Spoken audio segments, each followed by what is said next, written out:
लोहा तालुक्यातील सोनखेड गावातील नागरिकांनी चक्क ग्रामसेवकाच्या रिकाम्या खुर्चीला हार घालून निषेध व्यक्त केलेला आहे।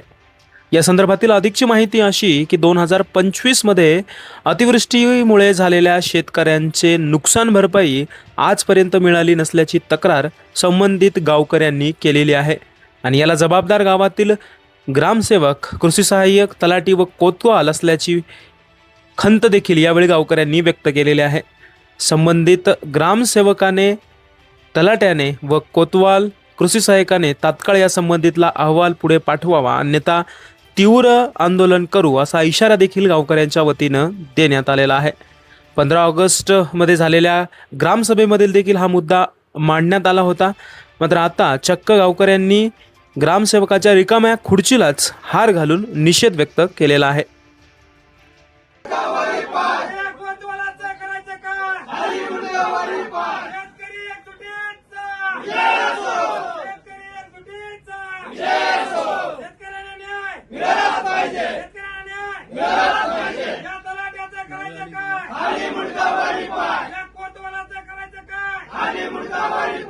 मुजोरी करणाऱ्या तलाट्याचं म्हणा रे, मुजोरी करणाऱ्या तलाट्याचं करायचं का?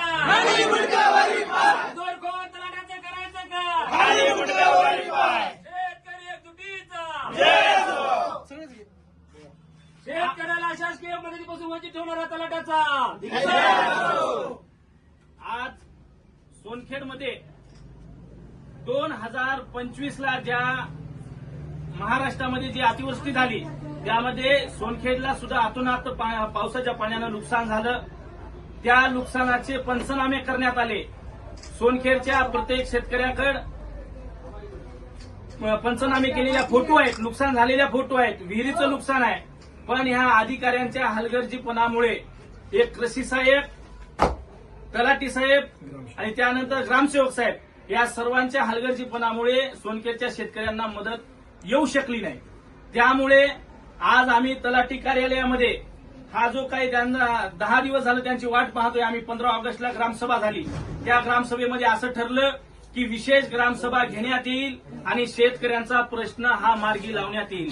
कारण 300 ते 400 शेतकऱ्यांचं नुकसान झालेलं आहे आणि त्या तुरळक 10 ते 12 शेतकऱ्यांना मदत आलेली आहे। म्हणून 10 दिवस झालं ग्रामसेवक नाही, कृषी सहाय्यक नाही आणि तलाठी नाही, कोणीही उपस्थित राहत नसल्यामुळे आज आम्ही सोनखेडच्या संपूर्ण नागरिकांच्या वतीनं आणि शेतकऱ्यांच्या वतीनं आम्ही त्यांचा सोनखेडच्या शेतकऱ्यांचं नाव नुकसान भरपाईच्या यादीत न आल्यामुळे हे एवढं मोठं काम केल्यामुळे त्यांचा आज फुलाचा हार घालून सत्कार करत आहोत आणि खुल्या खुर्चीचा। आणि पुढच्या वेळेस जर त्यांनी याची दखल नाही घेतली आणि त्या शेतकऱ्यांना जर मदत नाही आणून दिली आणि इथं सोनखेडला येऊन या तिन्ही अधिकाऱ्यांनी जर उत्तर नाही दिलं तर येणाऱ्या दिवसामध्ये मात्र त्यांना चपलीचा हार घालण्यात येईल, त्याचबरोबर बेसमाच्या फुलाचा हार घालण्यात येईल।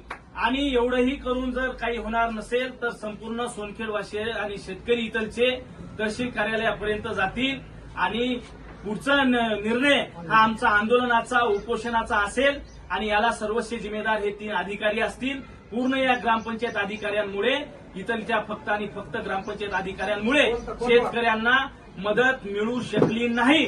म्हणून त्यांचा हा धिक्कार असो आणि जर समजा आता जर शासनाकडून मदत ते मिळू देऊ शकत नसतील तर त्यांनी मदत त्यांच्या पगारीतून द्यावी अशी सगळ्या शेतकऱ्यांची इच्छा आहे आणि पुढील आंदोलनासाठी संपूर्ण शेतकरी सज्ज आहे।